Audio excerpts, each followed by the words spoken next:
Hello and what's up guys, this is Govind Kumar and welcome back to Mathemagic with Govind Kumar. आज के इस video में हम लोग बात करने वाले हैं प्रॉपर्टीज़ ऑफ आईटीएफ के बारे में। प्रॉपर्टीज़ को पढ़ने के पीछे एक रीज़न होता है कि सारे क्वेश्चंस या फिर कहा जाए तो किसी फंक्शन को डिटेल में जानने के लिए आपको प्रॉपर्टीज़ रिक्वायर्ड होती हैं, क्योंकि प्रॉपर्टीज़ ही तो बताती हैं कि वो फंक्शन कहाँ कहाँ काम कर रहा है, किस किस तरह से हम उसको यूज़ कर सकते हैं। इसीलिए properties are the main factor which can define any function or any object. So let's start our today's video. जैसा कि हमें पता है कि हमारे पास में जितने भी ट्रिग्नोमेट्रिक फंक्शन होते हैं, inverse trigonometric function, sign inverse, tan inverse, cosec inverse या फिर कहें 1, 3, 5 एंड 2, 4, 6, इन सभी में जो इम्पोर्टेंट चीज़ है वो ये है कि ये सभी जो फंक्शन होते हैं आइदर फर्स्ट एंड सेकंड में होते हैं या फिर फर्स्ट एंड फोर्थ में होते हैं। ये कोई भी फंक्शन थर्ड क्वाड्रेंट में कभी भी एंटर नहीं करते। जैसे कि अगर मैं कहूँ तो मुझे पता है कि इस तरह से अगर मैं एक सिंपल प्लेन पर ही बात करूँ तो यहाँ पर ज़ीरो होता है, यहाँ पर पाई होता है, यहाँ पर -π/2 होता है या फिर आप 3π/2 के नाम से भी इसे जानते हैं, यहाँ पर π/2 होता है। तो आप देखोगे कि यहाँ पर यानी कि 0 से पाई के बीच में इस इंटरवल में आपके 2, 4, 6 लाई करते हैं, 2, 4, 6 यहाँ लाई करते हैं। जबकि अगर मैं यहाँ की बात करूँ -π/2 से π/2 में, तो यहाँ पर आपके 1, 3, 5 फंक्शन लाई करते हैं। ये वो इम्पोर्टेंट चीज़ है जो आपके लिए हमेशा ध्यान में रखना है। आप देखोगे ये वाला जो सेक्शन है, ये वाला जो क्वाड्रेंट है, ये x is greater than equal to 0 है, ये वाला x is less than equal to 0 है, ये वाला x is less than equal to 0 है। अब ये दो x is less than equal to 0 क्यों है, जबकि x is greater than equal to सिर्फ एक ही है? तो ग्रेटर देन इक्वल टू जब भी होगा x, तो सारे फंक्शन फर्स्ट क्वाड्रेंट में लाई करेंगे, 0 से π/2 के बीच में लाई करेंगे। हर एक फंक्शन 6 के 6 फंक्शन जो है 1, 3, 5, 2, 4, 6 जितने फंक्शन है, जब उनमें x जो होगा, ये वाला x, ये जो आपको दिखाई दे रहा है, ये वाला x जब भी पॉजिटिव होगा यानी 0 से बड़ा या 0 होगा, तो ये सभी फर्स्ट क्वाड्रेंट में आकर के अपनी अपनी बात कहेंगे। लेकिन जब भी x इज लेस देन 0 होगा तो हर एक फंक्शन अपने हिसाब से वर्क करेगा। For example x is less than 2, 4, 6 में से किसी के पास में है, तब ये सेकंड क्वाड्रेंट में आंसर देंगे, यानी कि पाई माइनस थीटा में आंसर देंगे। ठीक है। और जब कभी भी x इज लेस देन इनके पास में होगा, किसके पास में, 1, 3, 5 में से किसी के पास में, तो ये ऑलवेज माइनस थीटा में आंसर देंगे। ये वाली बात आपको याद रखनी है। अब इस बात की कितनी अहमियत है, इस बात को आप एक एग्जाम्पल से समझिए कि अगर मैं नेगेटिव की बात करूं तो नेगेटिव में आप, अगर मैं इसी की बात करूं, इन्हीं में से किसी फंक्शन की बात करूं, तो आप आ जाओ कॉस के बारे में। आप बोलोगे कॉस सेकंड और थर्ड दोनों में नेगेटिव होता है, ठीक है, तो तब हम लोग आपको बोलेंगे कि कॉस थर्ड में तो एंटर ही नहीं कर सकता, थर्ड में एंटर ही नहीं कर सकता। और जब कॉस थर्ड में एंटर नहीं कर सकता, तो आपको ये क्लियर होगी बात कि कॉस का जो आंसर है वो पक्का है, कंफर्म है कि वो सेकंड में ही आंसर देगा। यानी ये वाली चीज़ जो है हमारे लिए कि no ITF function can enter in third quadrant, ये आपको इस बात का कंफर्मेशन देता है कि आपका आंसर फिक्स है। ओके, चलिए अब हम लोग बात करते हैं हमारी प्रॉपर्टी नंबर 1 पर। So the property number 1 is -x effect और odd even and nano property. यानी कि इससे हमें पता चलता है कि या तो -x का क्या इफेक्ट पड़ता है, या फिर ऑड इवन और नैनो को चेक करने की प्रॉपर्टी। ठीक है। अब इसमें मैंने आपको कुछ चीज़ें बताई हैं, जैसे कि ऑड कौन सा फंक्शन होता है, अगर f के अंदर -x जाता है तो माइनस को एज इट इज़ निकाल देता है बाहर, तो वो ऑड फंक्शन होता है। इवन फंक्शन f के अंदर -x जाएगा और वो माइनस को ही खा जाएगा। ठीक है, माइनस को गायब कर देगा और स्टेबलाइज हो जाएगा, तो उसको हम बोलेंगे इवन फंक्शन। नैनो फंक्शन वो होता है कि f के अंदर अगर माइनस एक्स डालता हूँ तो वो अदर देन एफ एक्स और माइनस एफ एक्स के अलावा कुछ देता है, यानी ना तो एफ एक्स देता है ना ही माइनस एफ एक्स देता है, और अदर कुछ और ही दे देता है वो, तो उसका मतलब हो गया कि वो नैनो फंक्शन। नैनो का मतलब क्या होता है? नैनो का फंक्शन होता है नीदर इवन नॉर ऑड, ना तो यह इवन है और ना ही ये ऑड है, यानी कि ऑड और इवन से हट के कोई तीसरे टाइप का फंक्शन ये हो गया। साइन इनवर्स माइनस एक्स, जैसे कि ये फंक्शन है साइन इनवर्स माइनस एक्स, तो ये हमें दिखाई दे रहा है सभी ने, यानी कि 1, 4, 1, 3 एंड 5 जो फंक्शन है हमारे पास में 1, 3, 5 जो फंक्शन हैं, इन्होंने अपने अपने माइनस बाहर निकाल लिए, यानी कि ऑड फंक्शन की तरह ये काम कर रहे हैं। तो ये सभी फंक्शन कैसे हैं? ऑड फंक्शन है। अब हम लोग आते हैं 2, 4, 6 फंक्शन पर। तो 2, 4, 6 में कॉस इनवर्स, जब कॉस के अंदर, यानी हमने देखा था कि जब 1, 3, 5 में से कोई भी फंक्शन के अंदर x अगर नेगेटिव जाता है तो ये माइनस थीटा में आंसर देते हैं। तो माइनस थीटा आपको दिखाई दे रहा है ऐसा कि माइनस और थीटा, तो आपको पता है कि हमारे पास जितने भी ITF होते हैं सब एंगल्स होते हैं, और सभी अगर एंगल्स होते हैं तो इसका मतलब ये हो गया कि माइनस थीटा का मतलब minus sine inverse x, sine के लिए साइन थीटा, कॉस के लिए कॉस थीटा, कॉसेक के लिए कॉसेक थीटा, तो सभी ने माइनस थीटा में आंसर दिए। लेकिन जब 2, 4, 6 में किसी के पास नेगेटिव जाता है तो पाई माइनस थीटा में आंसर देते हैं। कैसे देते हैं? पाई माइनस थीटा में। तो पाई माइनस थीटा का फॉर्म आपको दिखाई दे रहा होगा, pi minus cos inverse x, pi minus cot inverse x, pi minus sec inverse x में। तो ये हो गई इनकी पहली प्रॉपर्टी। अब आप बोलोगे कि प्रूफ क्या है सर? तो प्रूफ मैं आपको बता देता हूँ कि प्रूफ क्या है। प्रूफ मैं आपको एक देता हूँ यहाँ पर। पहले सबसे पहले हम लोग स्टार्ट करते हैं साइन इनवर्स से। तो इसका आंसर आना चाहिए हमारे पास से माइनस का साइन इनवर्स एक्स। तो देखते हैं। तो सबसे पहले तो आप क्या करो कि आप अज्यूम करो कि let sine inverse minus x is equal to theta. तब जब आप ऐसे अज्यूम करोगे तो आपको दिखाई देगा कि माइनस का एक्स इज इक्वल टू क्या बचा आपके पास में? Sine theta. जब माइनस को आप उस साइड भेजोगे तो आपको दिखाई देगा कि x is equal to minus sine theta. और इसको तो मैं लिख सकता हूँ कैसा? इसको मैं लिख सकता हूँ x is equal to sine के अंदर माइनस थीटा, क्योंकि फोर्थ क्वाड्रेंट में देता है, जब माइनस बाहर होता है तो ये अंदर रख सकता है उसको ऐसे करके, ठीक है। जब फिर साइन को मैं वापस इधर भेज देता हूँ, तो साइन को जब मैं इधर भेजूंगा तो ये हो जाएगा sine inverse x is equal to minus theta, ठीक है। माइनस को मैं वापस ट्रांसफर करता हूँ, तो माइनस को वापस ट्रांसफर करने पर हमें दिखाई देता है माइनस का sine inverse x is equal to theta. But theta हम लोगों ने क्या अज्यूम किया था? थीटा हम लोगों ने इसको अज्यूम किया था, तो थीटा की जगह पे वैल्यू रख देते हैं। तो माइनस का sine inverse x is equal to sine inverse minus x, ये हो गया इसका प्रूफ। ओके, चलिए सेकंड पे बात करते हैं। कॉस के बारे में थोड़ी सी चर्चाएं करते हैं।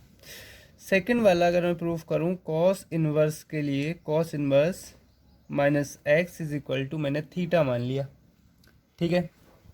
तो कॉस को मैंने उस साइड भेजा तो minus x is equal to cos theta आ जाएगा। माइनस को मैं उधर ट्रांसफर करता हूँ तो x is equal to minus का कॉस थीटा। अब माइनस का जो कॉस थीटा है, क्योंकि ये एक नैनो फंक्शन है और क्योंकि ये हमारे 2, 4, 6 में से है, तो ये ऑलवेज जब भी नेगेटिव सामने होता है तो ये हमेशा सेकंड क्वाड्रेंट में आंसर देता है। सेकंड क्वाड्रेंट क्या होता है हमारे पास? कॉस पाई माइनस थीटा, ठीक है। इसको मैं ऐसे लिख सकता हूँ नेगेटिव करके।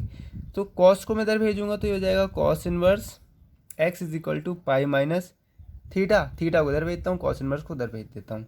तो theta is equal to pi minus cos inverse x. But theta हम लोगों ने किसको सपोज किया था? कॉस इनवर्स माइनस एक्स को। तो ये हो गया हमारे पास में cos inverse minus x is equal to pi minus cos inverse x. और शायद यही हमें प्रूफ भी करना था। तो पहली प्रॉपर्टी और उसका प्रूफ आपने देख लिया। ठीक है, अब हम लोग आते हैं हमारी सेकंड प्रॉपर्टी पर। चलिए बात करते हैं प्रॉपर्टी नंबर 2 पर, जो बोलती है sum of all complementary ITF is always pi by 2। यानी कॉम्प्लीमेंट्री आईटीएफ का मतलब है कॉम्प्लीमेंट्री एंगल का जो सम होता है वो ऑलवेज पाई बाय 2 होता है। पता भी है हमारे लिए, बट ये प्रॉपर्टी आईटीएफ के लिए है। ठीक है, आईटीएफ हमारे एंगल्स होते हैं, पता है हमें ये भी। जैसे कि साइन इनवर्स एक्स और कॉस इनवर्स एक्स को दोनों को जोड़ दिया जाए तो पाई बाय 2। कॉम्प्लीमेंट्री आपको पता है, कॉम्प्लीमेंट्री वही है आपका कि आपके लिए अगर sine 90 minus theta is equal to cos theta होता है तो साइन और कॉस दोनों कॉम्प्लीमेंट्री हैं।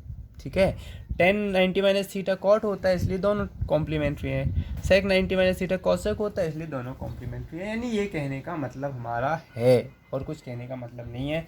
दूसरी चीज़ आप इसमें ये भी याद रखें कि साइन इनवर्स एक्स और कॉस इनवर्स एक्स में आपका जो एक्स है वो सेम होना चाहिए। यानी कि कहने का मतलब ये है कि x is less than equal to 1 होना चाहिए, और इसी बात को मैं लिखूँ तो -1 से तो बड़ा होना चाहिए एक्स को, बट 1 से छोटा होना चाहिए एक्स को, यानी -1 और 1 के बीच में। हर एक प्रॉपर्टी में आप उनके डोमेन और रेंज को हमेशा याद रखेंगे।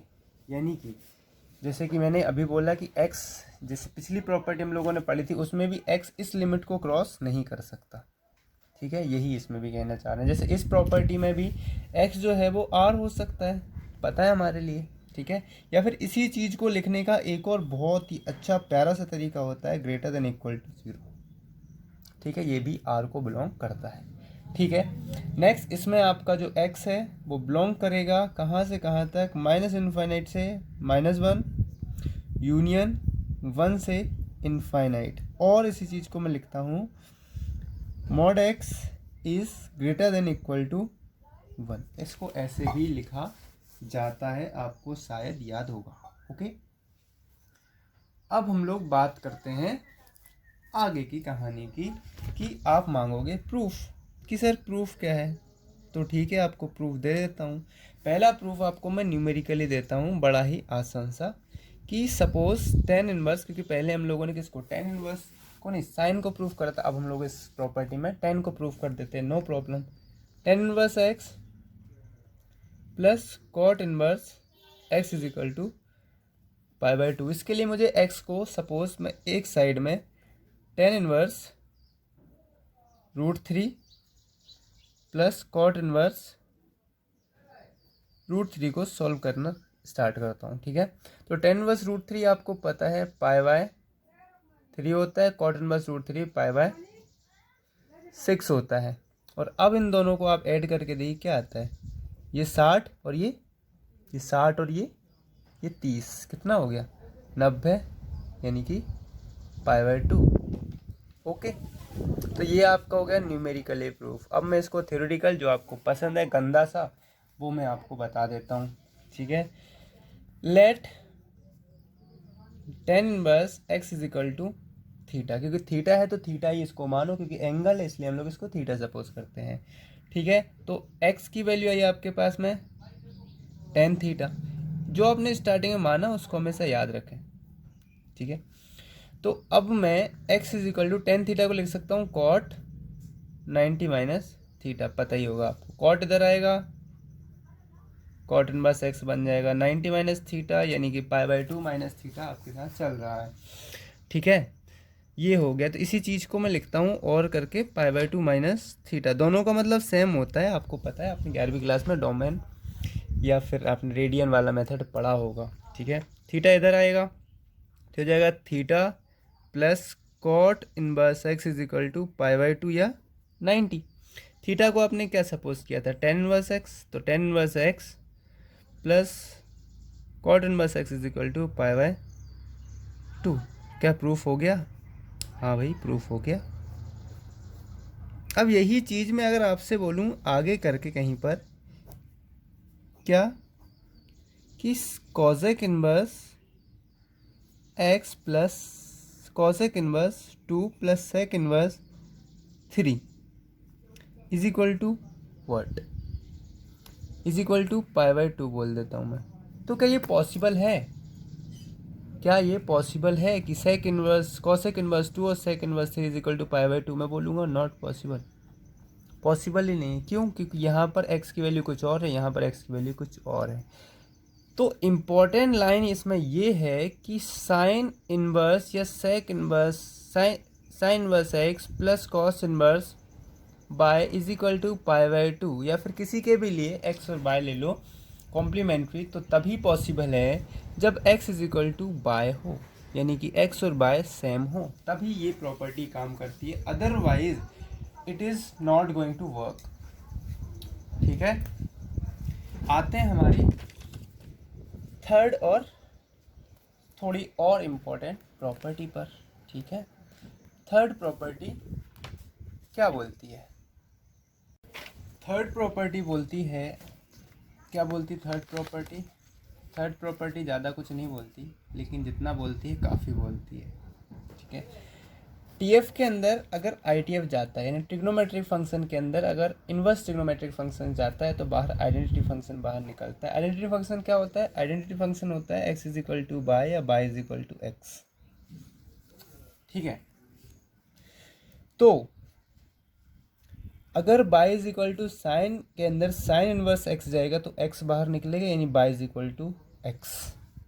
कॉस के अंदर कॉस इनवर्स एक्स जाएगा तो एक्स बाहर आएगा, यानी y is equal to x वापस से। और जहाँ एक्स कहाँ से कहाँ तक है? एक्स है लेस देन इक्वल टू 1, तो क्योंकि x is equal to y है तो बाय भी वही होगा, यानी कि जो डोमेन होगा वही उसका रेंज भी होगा। यही कहने का मतलब है। ओके, देन आगे ही कहानी कि टेन के अंदर भी वही कहानी है, कॉस के अंदर भी वही कहानी है, और domain is equal to range होगा इस बार, क्योंकि x is equal to y है। अब आप बोलोगे इसका प्रूफ भी दे दीजिए, तो प्रूफ भी मैं आपको दे देता हूँ इसका। ठीक है, इसका प्रूफ जब आप बात करोगे तो प्रूफ में आपको दिखाई देगा कि लेट करता हूँ मैं इस बार, आपको मैंने साइन का बताया, टेन का बताया, इस बार मैं आपको कॉसेक या सेक में से किसी का बता देता हूँ। तो आपकी चॉइस है कि लास्ट वाला सेक बता दो सर, तो सेक बता देता हूँ। सेक इनवर्स एक्स को मैंने जस्ट इमेजिन करा। ठीक है, अब मुझे प्रूफ करना इज इक्वल टू एक्स होता है और बाय इज इक्वल टू में। ठीक है, यहाँ पर मुझे पता है कि बाय इज इक्वल टू चल रहा है हमारे पास में ये वाला। ठीक है, तो मैंने लेट करा, क्या लेट करा? मैंने इमेजिन करा कि sec inverse x is equal to theta होता है, ये हमें पता है, वी नो दैट। तो एक्स इज इक्वल टू क्या हो गया? सेक थीटा हो गया, और थीटा अपने आप में क्या है? थीटा अपने आप में सेक इनवर्स एक्स। तो ये क्या हो गया मेरे पास में कि एक्स इज इक्वल टू सेक, और थीटा की जगह पर सेक इनवर्स एक्स। ये तो इतना आसान था, हलवा था, मतलब हलवा भी नहीं था यार, हलवा से भी नीचे वाली कैटेगरी का था, बट ये अपने आप में बाय है। अब मुझे पता है कि एक्स जो है वो बिलोंग करता है कहाँ से कहाँ तक? r minus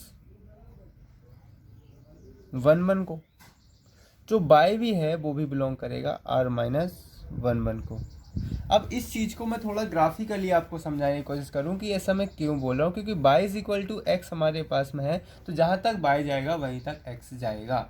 y is equal to x का आपने ग्राफ देख के रखा है। अगर मैं बात करता हूँ, फर्स्ट में बात करता हूँ सबसे पहले साइन के अंदर sign inverse x and cos के अंदर कॉस इनवर्स एक्स की, तो इसके अंदर आपको पता है कि जो एक्स है वो -1 से बड़ा है लेकिन +1 से छोटा या बराबर है।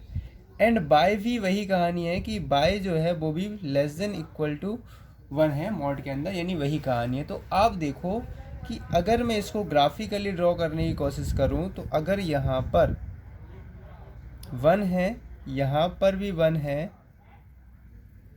ठीक है, और ये वाला पूरा का पूरा 1 का ही पार्ट है, तो ये वाला 1 से आगे नहीं बढ़ेगा ग्राफ, और y is equal to x का ग्राफ बस इतना सा बनेगा, क्योंकि 1 से आगे पीछे वो नहीं जा सकता। ठीक है, यानी कि ये वाला जो ग्राफ है, ये ग्राफ आपको पता है, ये ग्राफ साइन के अंदर साइन इनवर्स एक्स का ग्राफ है, या फिर आप बोलो और कॉस के अंदर कॉस इनवर्स एक्स का ग्राफ है। लेकिन वहीं मैं बात करूं अगर सेकेंड थिंग कि y इज इक्वल टू 10 के अंदर tan इनवर्स x की, तो आपको पता है यहाँ पर x बिलोंग्स टू r होता है and y belongs to also r होता है। तब मैं ग्राफ बनाऊंगा इसका यहाँ से यहाँ तक, यानी पूरा ग्राफ बनेगा, यानी इनफाइनाइट तक ये ग्राफ जाएगा, क्योंकि ये r है यहाँ पर, तो ये r तक ग्राफ बनेगा। और यहाँ पर क्योंकि 1 था तो केवल 1 तक ग्राफ बना, ये 1, इधर भी 1, ठीक है। अगर अब मैं तीसरी बात भी करना चाहूँ यहाँ पर कि मुझे ग्राफ चाहिए कहाँ से, कि मुझे ग्राफ चाहिए y इज इक्वल टू सेक के अंदर सेक इनवर्स x या कोसेक के अंदर कोसेक इनवर्स x का। तो क्योंकि उसने पहले फिक्स करके रखा है कि जो x बिलोंग करता है वो r-1 करता है, तो y भी वहीं बिलोंग करेगा। तो इसका ग्राफ बड़ा इंटरेस्टिंग होता है। इसका ग्राफ इंटरेस्टिंग होता है कि ये 1 1 में एंटर नहीं करता। तो अब पहले तो आप एक 1 1 की एक लाइन खींच दो, ये वाली, जिसको हम हमेशा बनाते हैं ये डब्बा, जहाँ पर साइन का ग्राफ होता है, साइन और कोसेक का यहाँ पर ग्राफ होता है। इसको छोड़ करके ये वाला, इसके बाहर वाला जो भी ग्राफ जाएगा, ये वाला जो ग्राफ आपको दिखाई दे रहा है, ये वाला ग्राफ जो होता है, ये ग्राफ होता है सेक के अंदर सेक इनवर्स एक्स और कोसेक के अंदर कोसेक इनवर्स एक्स का। This is the important thing, यानी कि ये मैं कहना चाह रहा हूँ कि ये वाला जो अंदर वाला ग्राफ है, ये साइन के अंदर साइन इनवर्स, कॉस के अंदर कॉस इनवर्स का है। और अगर इसके बाहर मैं ग्राफ ड्रॉ करता हूँ तो ये वाला जो ग्राफ है, ये ग्राफ सेक के अंदर sec inverse x and cosec के अंदर कोसेक इनवर्स एक्स का है। यस, मैं यही कहना चाह रहा हूँ कि ये ऐसे ही काम करता है जैसे वहाँ पर काम कर रहा था कि पहले साइन का ग्राफ ड्रॉ कर लो, फिर कॉस का ग्राफ ड्रॉ कर लो, ऊपर से वो बॉल को बाउंस करवाओ तो आपके लिए कॉसेक और सेक का मिल जाता है। सिमिलर केस में यहाँ भी है कि आप पहले साइन का ड्रॉ कर लो और उस ग्राफ को छोड़ करके बाकी का जो भी बचता है, जो पूरी लाइन जाती है, उसको हम लोग सेक और कॉसेक का बना देते हैं। So this is the main important thing about this graph. I hope आपको वीडियो समझ में आ गया होगा। हम लोगों ने 3 प्रॉपर्टीज़ पे बात की। अगले वीडियो में हम आगे के कुछ और प्रॉपर्टीज़ से बात करेंगे जो भी इम्पोर्टेंट है, और डिटेल हम लोग उनको देखेंगे, डिटेल में हम लोग उनको डिस्कस करेंगे, और साथ ही में हम उन पर बेस्ड क्वेश्चंस को भी सॉल्व करेंगे। So thank you so much for today.